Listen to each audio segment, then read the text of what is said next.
Pak. Selamat siang, Basir. Siang, Basir. Ya, Pak.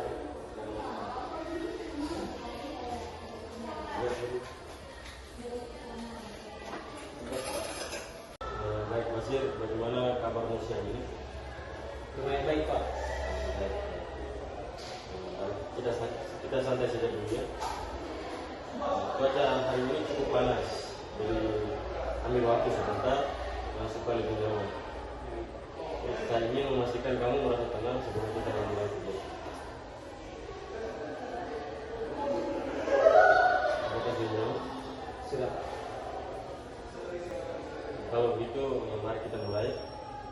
Saya ingin mengetahui lebih dulu apa yang membuat Basir datang ke layanan konseling individual. Gini, Pak. Saya akhir ini menghabiskan diri saya sendiri dari kelas. Saya merasa minder dan sering menyendiri karena saya belum menjadi guru pindahan, Pak. Rasanya tidak nyaman dan itu membuat saya kurang semangat untuk belajar. Terima kasih, Basir, sudah menceritakan apa yang kamu alami. Apa yang kamu sampaikan sangat penting sebagai dasar kita memulai proses konseling. Baik, sebelum kita membahas lebih jauh, saya ingin menjelaskan dulu apa yang sedang kita lakukan hari ini. Yang kita lakukan hari ini disebut konseling individual. Ini adalah proses tatap muka antara konselor dan konseli untuk membantu konseli memahami masalahnya, menemukan kekuatan diri, dan mengembangkan cara-cara baru untuk mengatasi kesulitannya. Semua pembicaraan bersifat rahasia dan kita bisa bekerja sama sebagai satu tim. Baik, Pak. Nah, karena Basir sudah menjelaskan hal yang membuatmu datang, saya akan menunjukkan pada bagian tujuan konseling individual. Tujuan konseling individual ini adalah membantu Basir menyesuaikan diri di lingkungan sekolah yang baru, mengurangi rasa minder, meningkatkan kenyamanan berinteraksi dengan teman-teman, dan pada akhirnya mengembalikan motivasi belajar. Dalam konseling ini kita akan fokus pada hal-hal yang bisa Basir inginkan untuk berubah. Ya, Pak. Saya ingin seperti itu, Pak. Sebelum lanjut, saya menjelaskan sedikit tahapan konseling yang akan kita jalani. Baik, Basir, dalam konseling kita kali ini saya menggunakan pendekatan SFDP, yaitu kita akan memulai beberapa tahap. Yang pertama itu saya mendengarkan cerita Basir. Yang kedua, kita merumuskan tujuan yang ingin dicapai. Yang ketiga, menggunakan pertanyaan-pertanyaan seperti mirror question dan clarification untuk menemukan gambar perubahan yang Basir inginkan. Yang terakhir itu kita membuat langkah kecil yang bisa kamu lakukan. Nah, kita mulai dari tahap perumusan tujuan ya. Baik, Basir, jika keadaan yang kamu inginkan benar-benar terjadi, Basir ingin terlihat seperti apa di sekolah? Kalau begitu saya ingin lebih percaya diri, Pak. Saya ingin bisa punya teman dan tidak merasa canggung. Saya juga ingin semangat belajar lagi seperti dulu. Baik, tujuan kita sudah jelas. Untuk memperjelas gambar itu, kita lanjut ke tahap berikut, yaitu virtual question. Di sini Basir coba bayangkan malam ini saat kamu tidur terjadi keajaiban. Semua masalahmu hilang, tapi kamu tidak sadar karena sedang tidur. Besok pagi tanda pertama yang menunjukkan keadaanmu sudah jauh lebih baik. Mungkin saya bangun dengan rasa yang lebih percaya diri, Pak.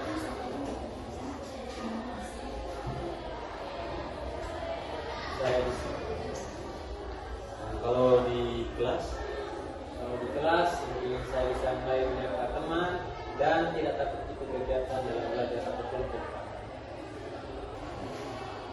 Baik, gambaran itu sangat membantu. Nah, sekarang kita perlu tahu berada di posisi mana Basir saat ini. Nah, jika 0 berarti Basir sangat kesulitan menyesuaikan diri, dan 10 berarti sudah seperti gambaran kajian tadi. Basir sekarang ada di angka berapa?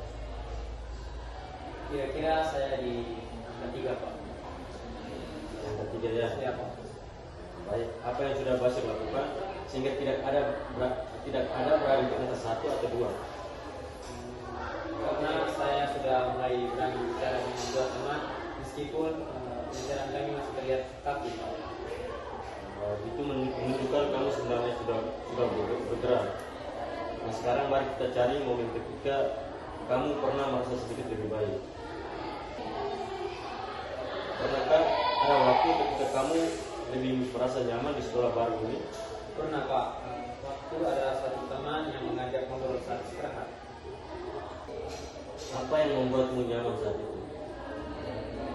Karena ada yang mulai menyapa saya duluan, karena biasanya itu tidak ada yang seperti itu.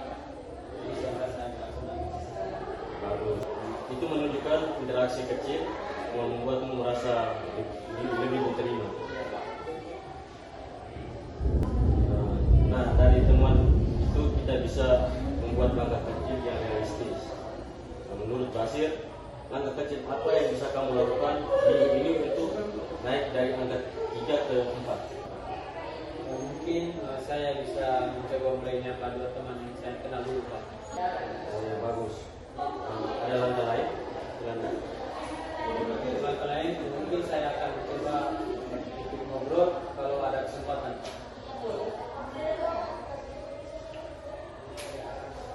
Baik Basir, itu langkah yang sangat baik dan harus dilakukan. Dan sebelum kita tutup sesi hari ini, ada satu tahap penting yaitu memberikan penguatan. Baik Basir, saya bangga dengan keterbukaan dan keberanian. Kamu sudah mampu mengenali masalahmu dan membuat langkah konkret untuk berubah. Itu menunjukkan kamu sebenarnya kuat dan mampu beradaptasi. Terima kasih Pak. Baik Basir, sebelum kita akhiri sesi kita kali ini, kita tentukan dulu rencana tidak lanjutnya untuk mendukung langkah kecil yang sudah kamu buat tadi. Untuk minggu ini kamu akan mencoba menyapa dua teman dan ikut terlibat dalam obrolan kelas ketika ada kesempatan. Pada sesi berikutnya kita akan mengevaluasi bagaimana perkembanganmu dan melihat apa saja yang berhasil maupun yang masih perlu diperbaiki. Iya Pak, saya akan mencoba untuk ke depan. Bagus. Nah, di pertemuan kita mendatang, kita juga akan membahas apakah langkah-langkah ini membuatmu merasa lebih percaya diri atau perlu ditambahkan dengan strategi lain. Jadi tindak lanjut kita fokus pada perkembangan penyesuaian dan kenyamanan Basir di sekolah. Baik Pak, saya mengerti. Terima kasih. Kalau ada yang ingin Basir tambahkan atau perbaiki atau untuk sesi berikutnya, silakan sampaikan kapan saja. Baik Pak. Baik Basir.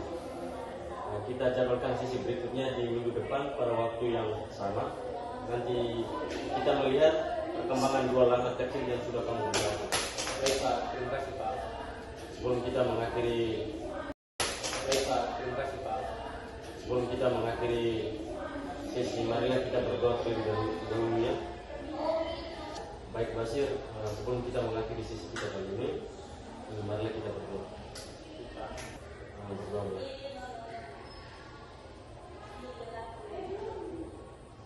Berdoa saja.